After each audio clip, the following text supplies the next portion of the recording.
এই আমাদের উপদেষ্টারা আমাদের জন্য অনেক করেছেন এবং আমি যদি বলি কতগুলো প্রতিষ্ঠান এই সমিতির সাথে অঙ্গাঙ্গিভাবে জড়িত হয়ে গেছে।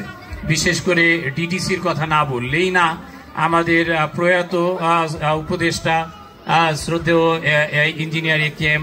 রফিক উদ্দিন সাহেব, তার কথা এই সমিতি কোনোদিন ভুলতে পারবে না। এখন তারই নিদর্শন হিসেবে আমাদের ভাবি আমাদের অনুপ্রেরণার উৎস হিসেবে আমাদের ভিতরে আছেন, আমাদের ডাকে সাড়া দিয়ে আসেন, আমরা তার প্রতি কৃতজ্ঞতা জানাই। আমাদের আক্তার ফার্নিচার্স এর কর্ণধার আমাদের আক্তার ভাই আছেন, তিনিও আমাদের সমিতির সাথে ওতপ্রোতভাবে লেগে আছেন। ইতিমধ্যে আমাদের নতুন নতুন শুভাকাঙ্ক্ষীরা এসেছেন। আমাদের নবীন এক উদ্যোক্তা, আমারই গ্রামের ছেলে, আমাদেরই ভাতিজা খান মনিরুজ্জামান, সেও আমাদের এই সমিতিকে বিভিন্নভাবে সহযোগিতা করে, আমাদের পাশে থাকে। আমাদের আরেকজন খুব ব্যক্তিত্ব আমাদের নুরুল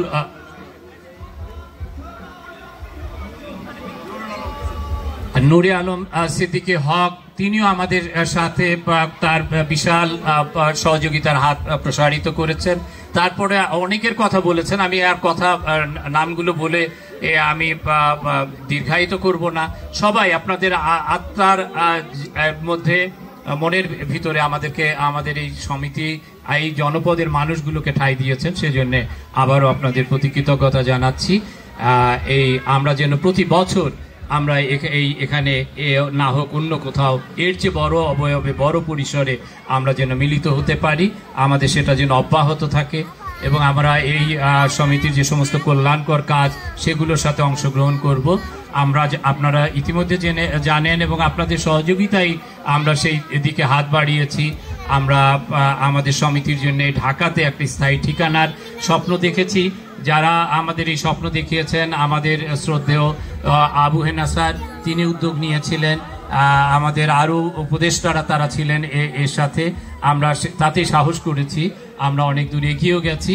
হয়তো সেক্ষেত্রে আবার আপনাদেরকে এগিয়ে আসতে হবে, আমরা সেটাও আপনাদের কাছে প্রত্যাশা করব। আমি আবারও বলবো যে আমাদের এই যে নতুন যে কমিটিটা হয়েছে, এখানে আছে আমাদের এক ঝাঁক কর্মোদ্দীপনাময় তরুণরা।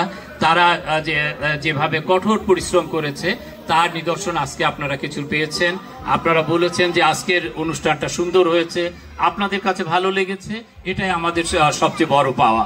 এটা আমাদের জন্য অনুপ্রেরণার উৎস হয়ে থাকবে ইনশাল্লাহ। আর আমাদের মাঝে অনেক প্রবীণ ইনরা রয়েছেন, তাদের তারুণ্যে এবং তাদের এর যে উদ্দীপনা, উৎসাহ এবং পরিশ্রম দেখলে তাদেরকে কখনো আমরা বয়সের মাপকাঠিতে মাপতে পারি না। তারাও নবীনের থেকে কোনোভাবে কম নয়। আমি তাদের প্রতিও কৃতজ্ঞতা জানাই। আল্লাহর কাছে দোয়া করি যেন তারা আমাদের মাঝে আরও দীর্ঘদিন সুস্থ দেহে আমাদের মাঝে অনুপ্রেরণা উৎস হয়ে থাকতে পারেন।